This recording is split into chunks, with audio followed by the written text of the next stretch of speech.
And with the white pieces on the red corner, we have Gabriel Lacoutre from France.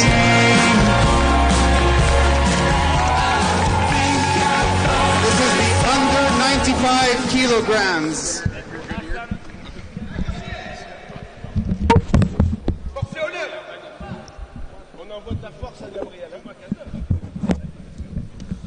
Okay, so we have Hasan the man doing backflips, and against a French chess boxer.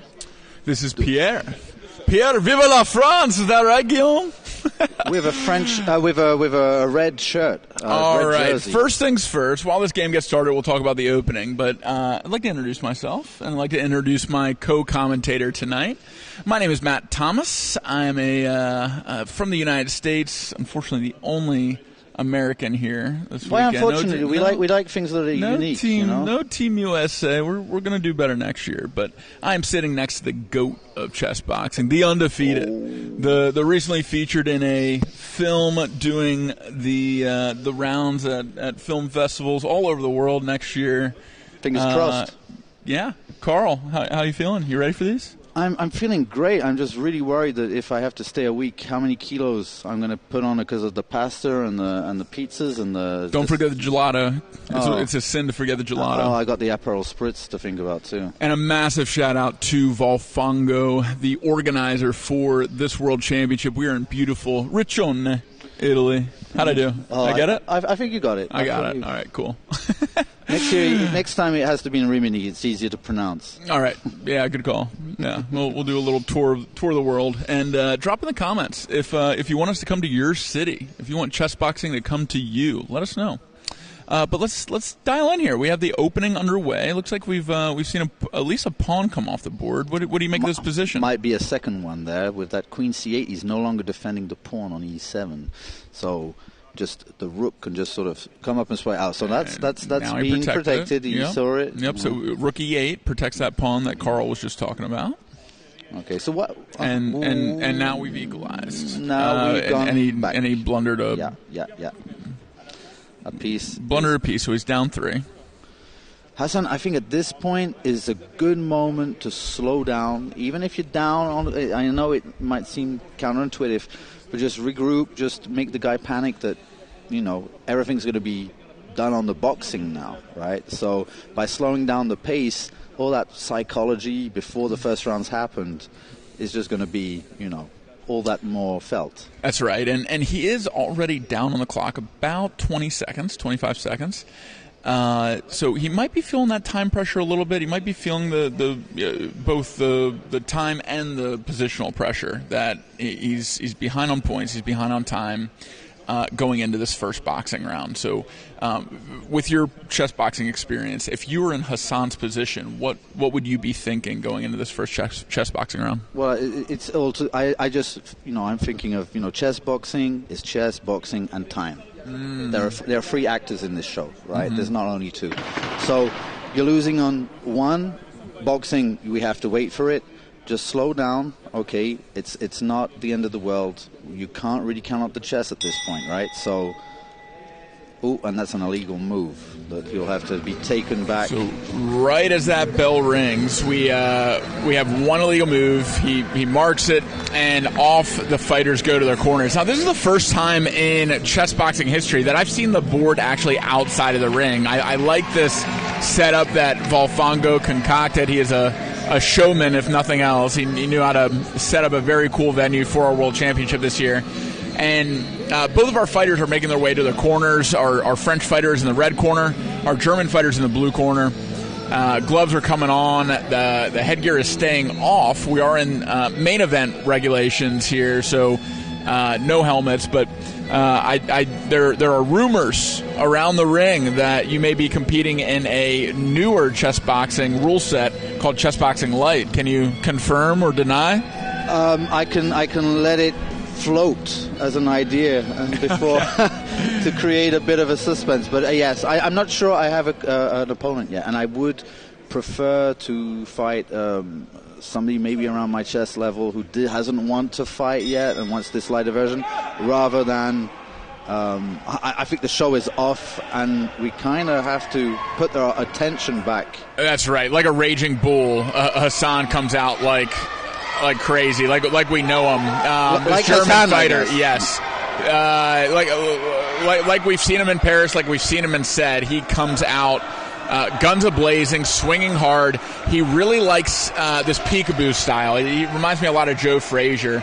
A very, very busy, bouncy, making his way in to land these looping shots. Not a whole lot of straight shots.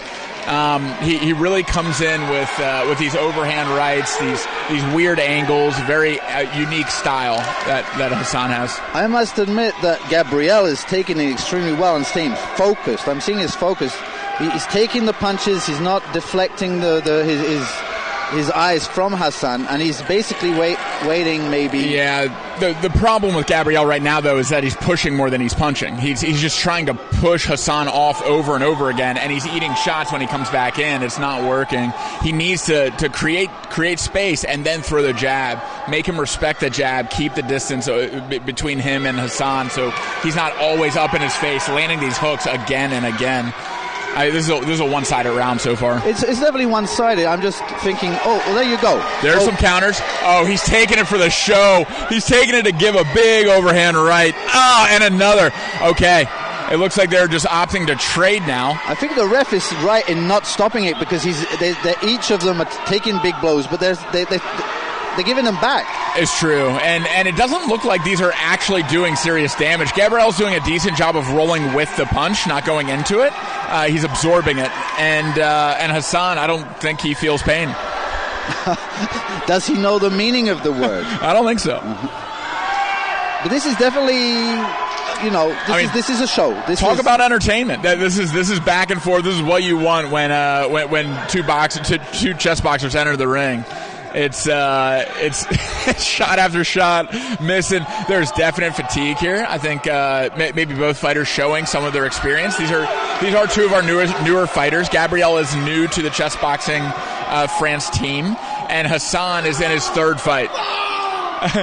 Guillaume is losing his mind, just sitting there trading.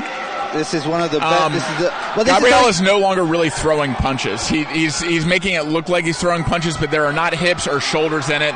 I think he's dazed. I think he's very fatigued. Hasan has found his second wind in this latter half of the round. But it's something you don't see much in amateur boxing for the simple reason that everybody has to, you have to pace yourself to make the other rounds. Here they know they're going to have like a 4 or 5 minute rest. And so you could just be completely explosive, 100% violent. That's right. You can dump all that energy. And that last 10 seconds was electric. We'd love to see the sportsmanship at the end of the round with a big hug. The French team is going crazy in the red corner, and Germany is just as proud of their boy in the blue. So we are about to have 1 minute transition and make our way back to the chess board, and in just a second we're going to be able to display that chessboard so we can study the position a little bit before the players resume. But before we do, just an assessment of that round. I'd say a clear win. I'd say a 10-9 round at least to Hasan. Maybe an argument could be made for a 10-8. There was no knockdown, but I would say that the vast majority of the volume and the power punches landed in that round did go to Hasan. So I wouldn't judge a judge who scored that at 10-8, but I would have scored it at 10-9.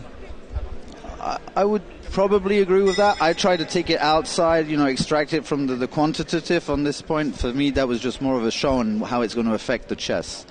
I do have the impression that both boxers at the end of that round felt like they fought a full fight, and the hug it wasn't a touch of the gloves, it was actually a hug as if the fight had already been in the past.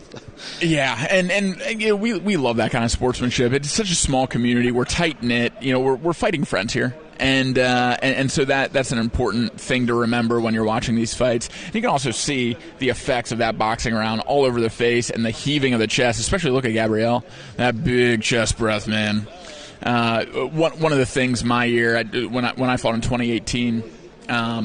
I really focused on breath work in between rounds. I did a version of breath from yoga called Kapalabhati, or fire breath, to psych myself up before boxing rounds, because you get really cold. To your point earlier, that 5 minutes in between rounds is a lot of recovery time, maybe too much recovery time, to where you exit that fight or flight state, you dump adrenaline, your heart rate slows. You don't want to start a boxing round that way, so you want to psych up your central nervous system again. And I would do the opposite before a chess round. I'd really try to focus on exhaling longer than I inhale.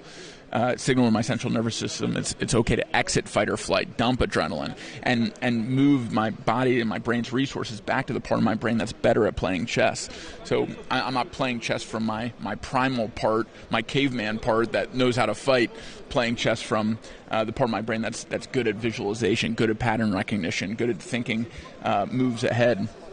And I hope that as we move forward as a sport, those little kinds of iterations and alterations to how people treat even things that seem not as important in between rounds continue to evolve. And with it being such a young sport, I'm sure you've seen the same kind of evolutions. Well, what's going to happen is at some point the fighters, those who've experienced it, are going to become trainers. And that hasn't happened really yet, right? So when that does happen, we're going to gain a whole lot of experience of the little things. I was telling Thomas earlier that putting your arms on the ball, like they're doing now, right? I never do that because that could tire my triceps. So I'm always thinking all the little things. And breathing between rounds, even if I'm going to lose a little bit of time on the clock, I prefer losing it for doing a proper breathing than rather losing it because I'm actually thinking about chess moves.